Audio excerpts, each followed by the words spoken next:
नहमदुहु व नसल्ली अला रसूलिहिल करीम अल्हम्दुलिल्लाहि रब्बिल आलमीन अस्सलातु अला नबील करीम अम्मा बाद। একদম পৃথিবীর সৃষ্টির প্রথম থেকে এখনো পর্যন্ত নবী করিম সাল্লাল্লাহু আলাইহি ওয়াসাল্লামের বিখ্যাত হাদিস, তোমরা যদি কোথাও দুজন মানুষ যাও তার মধ্যে যেন একজন আমির থাকে এবং আমিরের সিদ্ধান্ত অপরজন যেন সেটা অবনত মস্তকে মেনে নেয়। তো আলহামদুলিল্লাহ লকডাউনের বছর 2020 থেকে পাইকপাড়া বাইতুল মামুর মসজিদের একদম প্রথম রমজানের শুরু, সেই মসজিদের যার পিছনে আমরা নামাজ শুরু করেছিলাম, বিশেষ করে এই পাইকপাড়া এবং দর্জিপাড়ার প্রত্যেকটা যুবক ছেলে এবং মুরব্বীরা সবাই কিন্তু আমরা আমির হিসাবে একজনকে মানি। সে ডাক দিলে আমরা যে কোনো কাজেই থাকি না কেন সমস্ত কাজ বন্ধ করে দিয়ে আমরা তার আহ্বানে সারাটি, কি যুবক কি ছোট বয়সী কি মুরব্বী সবাই, কিন্তু প্রত্যেকটা কাজে আমাদেরকে ধৈর্য এবং হিকমতের সহিত এগিয়ে যেতে হবে। আমি আমার এই 41 বছর বয়সে আমরা একদম মাধ্যমিক পরীক্ষা দিয়ে গ্রামে যখন আমরা প্রথম চালু করেছিলাম ক্রিকেট খেলা, 8 টিমের 16 টিমের 5 দিনের খেলা চালালাম 12 বছর। আমরা কয়েকজন ছেলে, 4-5 জন ছেলে মতো হয়ে চালাতাম। আমাদের শিবনগর মাঝেরপাড়া জামে মসজিদে যিনি বর্তমান ইমাম সাহেব, উনি মিডিয়া পুলিশ এসে এখানে যখন ইমামতি শুরু করলেন, উনি বললো দেখো,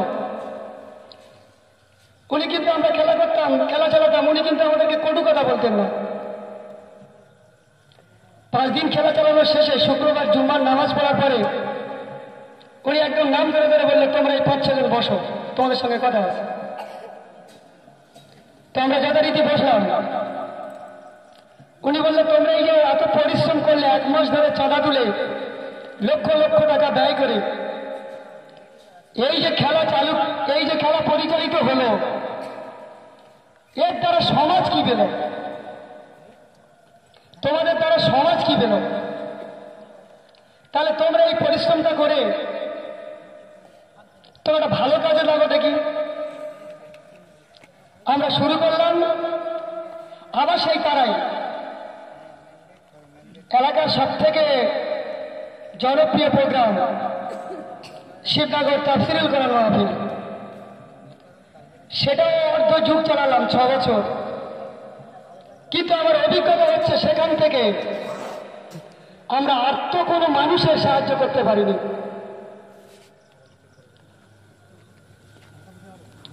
এক্ষুনি বসে বসে একটা হাদিসের অংশ দেখছিলাম, কোন মানুষ যদি সাদকা করে তার সওয়াব হবে 10 গুণ, আর কোন মানুষ যদি কোনো একজন অসহায়, বিধবা, এতিম, একজন ছেলে যে পড়াশোনা করতে পারে না, তার পিছনে তাকে নিয়ে যদি চিন্তা করে এবং তার পিছনে যদি 1 টাকা দান করে, ওর সওয়াব হবে 18 গুণ। নবী করিম সাল্লাল্লাহু আলাইহি ওয়াসাল্লাম নবুয়ত পাওয়ার আগেই সমাজের কাজ করতেন। আমরা দেখতে জানি না, কাবাঘর যখন পুনর্নির্মাণ হচ্ছিল আর পাথরটা যখন বসানো হবে, মক্কার 4টে গোষ্ঠী দ্বারা পরস্পর দ্বন্দ্ব লেগে গেল, এই পাথরটা কারা কাবার ঘরে বসিয়ে দেবে।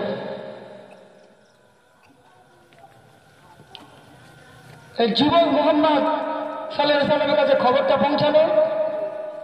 উনি এসে গায়ের চাদরটা খুলে দিয়ে পেটে পাথরটা তুলে দিয়ে বলে, তোমাদের 4টে বংশের কারা কারা শ্রেষ্ঠ, 4 জন 4টে কোণ ধরো, আর আমার সঙ্গে গিয়ে 4 জন ধরে পাথরটা বসিয়ে দাও।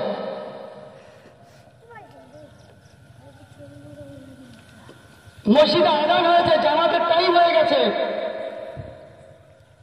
ওই নামাজের থেকে বেশি সওয়াব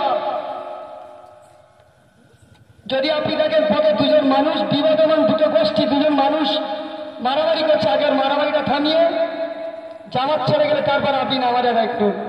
আর সংগঠন চালাতে গেলে সবচেয়ে বড় জিনিস হচ্ছে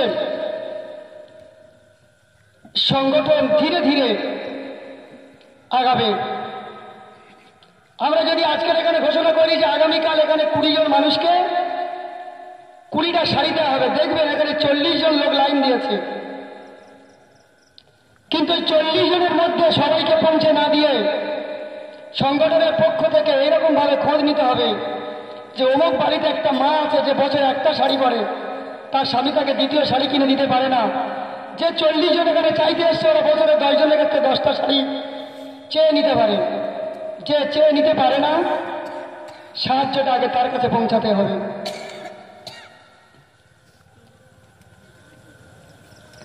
এতিমদের যারা আমরা সাহায্য করব, আল্লাহ নবী বলছেন এতিম এবং আমি একসঙ্গে জান্নাতে থাকবো। তাহলে আমরা তো সারাদিন শুধু দুনিয়া দুনিয়া দুনিয়া করে ঘুরছি। ভাই আপনার হাতে একটা 30,000 টাকা দেওয়ার অ্যান্ড্রয়েড সেট, ডেলি 2 GB করে নেট ব্যবহার করেন। আমি আজকের বলবো আজকের থেকে আপনি মাত্র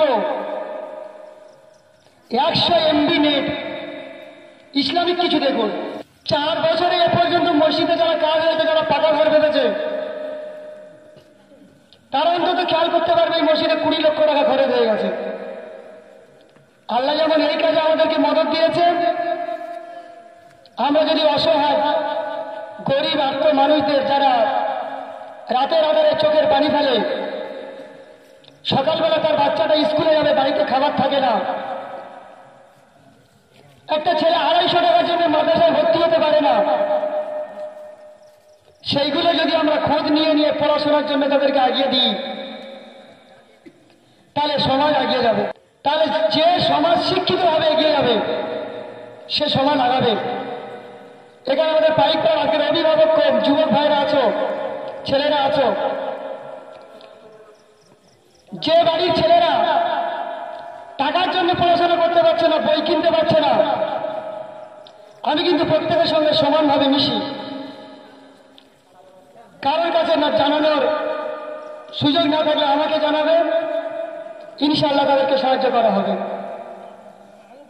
এলাকার কোনো স্কুলে যদি কারোর ভর্তির ক্ষেত্রে অসুবিধা হয়,